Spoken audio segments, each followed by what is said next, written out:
Baha'u'llah's life and extraordinary events he experienced during 40 years of his banishment and imprisonment presents the most interesting, thought-provocative, mysterious, unbelievable and tragic scenarios. During 1850s, Baha'u'llah became known as the leader of the Bahá'í community in Persia. The Bahá'í community was the most potent force of its time for change. Change from fundamentalism, superstitious beliefs, illiteracy, blind faith and corruption, to enlightenment, knowledge, respect for science, justice, women, equality and spirituality. The Bahá'í community, with its revolutionary ideals, became a threat to its contemporaries, national and international agencies who did not appreciate its ideals. Although the leader of the Bahá'í community was already put to death in a public execution with 750 bullets, Baha'u'llah, who had emerged as a voice of wisdom and guidance among the community of the Bab, became the next target for Persian dictators and their masters. Before I pose my question, let me very briefly sketch out the main events of the life of Baha'u'llah. During mid-1852, Baha'u'llah was convicted as the leader of the Bahá'í community by the King of Iran and his ministers after enduring harsh and cruel torture for 4 months in a dark, old and abandoned water storage. He was banished to Baghdad with his family and his children forever, and he had to leave his homeland. Since then, Baha'u'llah and his family, in the hands of 2 powerful empires, the Persian Empire and the Ottoman Empire, suffered lifetime imprisonment, successive banishments in the most inhumane circumstances.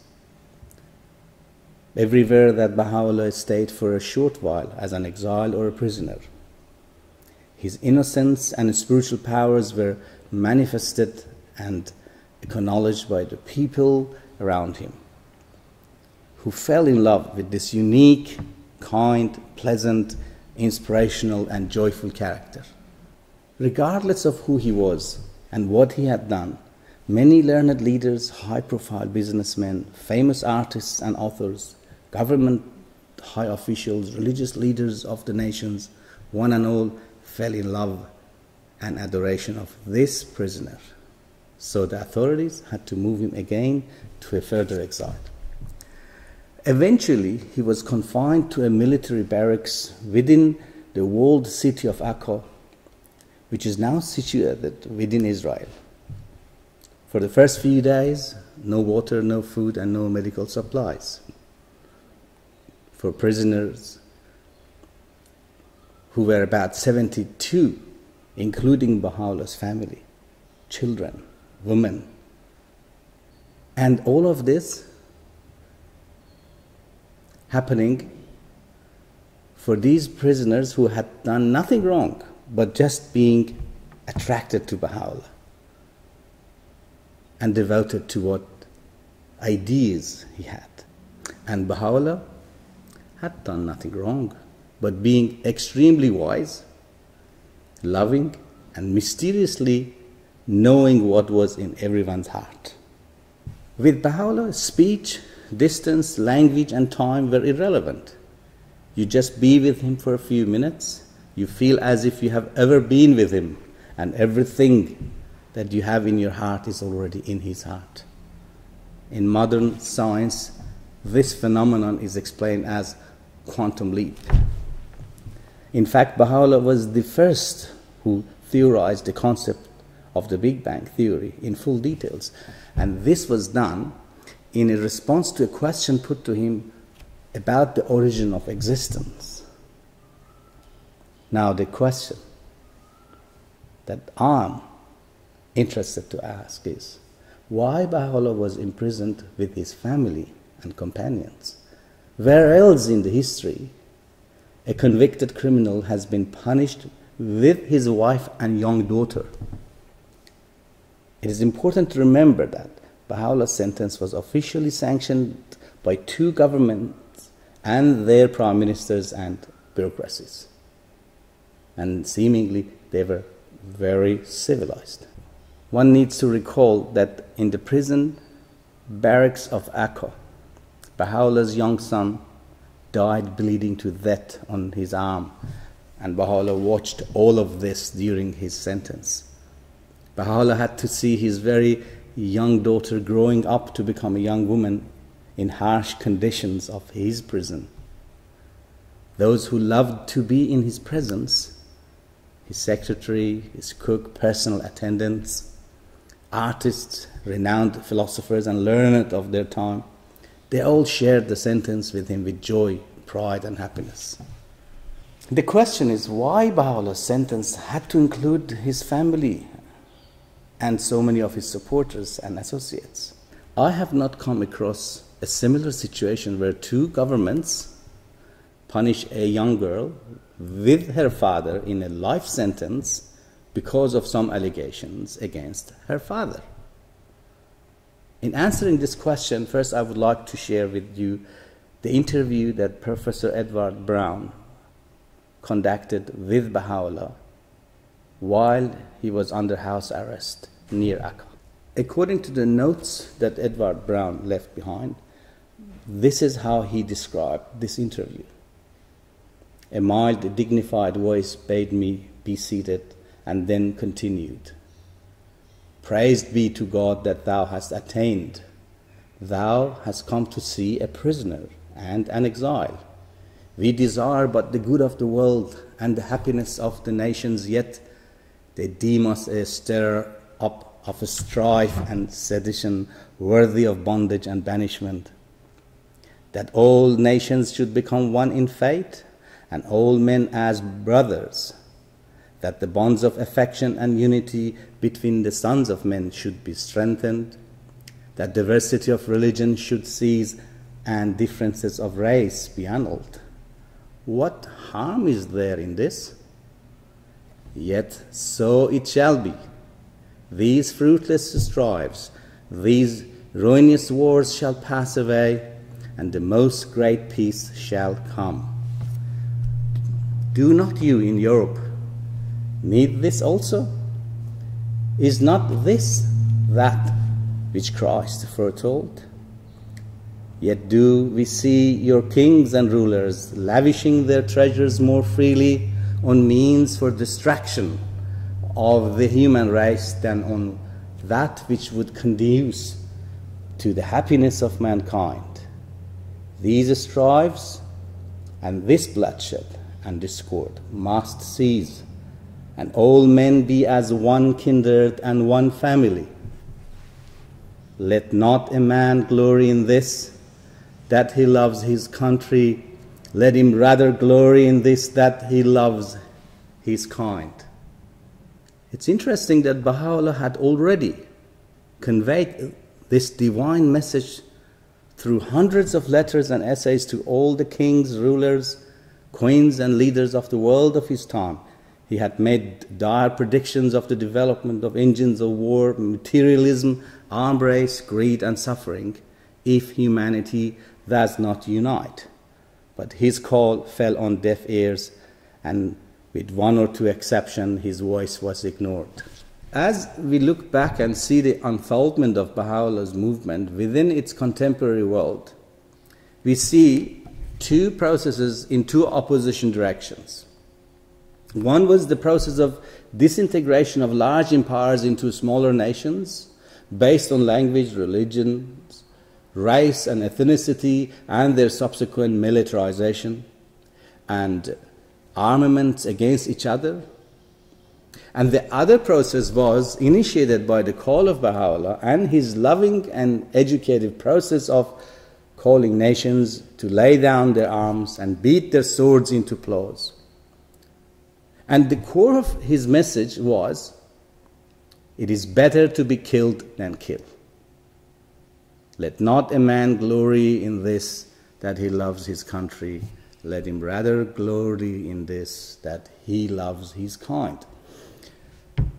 He called for a universal language for the entire Mother Earth. Immediate education for girls, harmony of science and religion, gender equality, formation of an international tribunal for resolving international border disputes, unconditional disarmament of the nations of the world and allowing only a limited police force. Long before Karl Marx, Baha'u'llah introduced the concept of economic justice and elimination of extremes of wealth and poverty. Now, let us look back to the time of Baha'u'llah and see these two opposite processes. One is destined to tear apart the social fabric of global human community into warring nations who are forever hungry to buy armaments and defense equipment, hence massive development of war-based economies. And the other process is a very gentle, educating, kind and wise voice coming from prison. This is the voice of the prisoner who has been condemned to life sentence for calling humanity to the ideals of oneness and awakening us to build a civilization based on service and love of humanity as opposed to greed, exploitations, war and control. We need to be reminded that Baha'u'llah's educative and emancipatory force was real and powerful. Imagine a woman called Tahira in the assembly of hundreds of divines and Muslim clergies, took away her hijab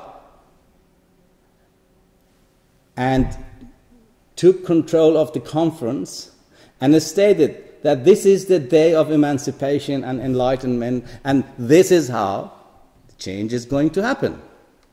And imagine this in the Persia of 1850s. Imagine traveling through a remote Persian village where there is no means of communication and education, and you see a hand-woven carpet hanging on a wall of a humble peasant on which it is written equality of men and women and universal peace. And this was the power that frightened the contemporary dominant agencies. And that is why Baha'u'llah was condemned with his entire family and support network. It was not Baha'u'llah that they were feared so much, but they feared the effect of the love of Baha'u'llah on his devoted friends. Indeed, if Baha'u'llah had not intervened, many more of his devoted followers would have preferred to stay in prison and near him.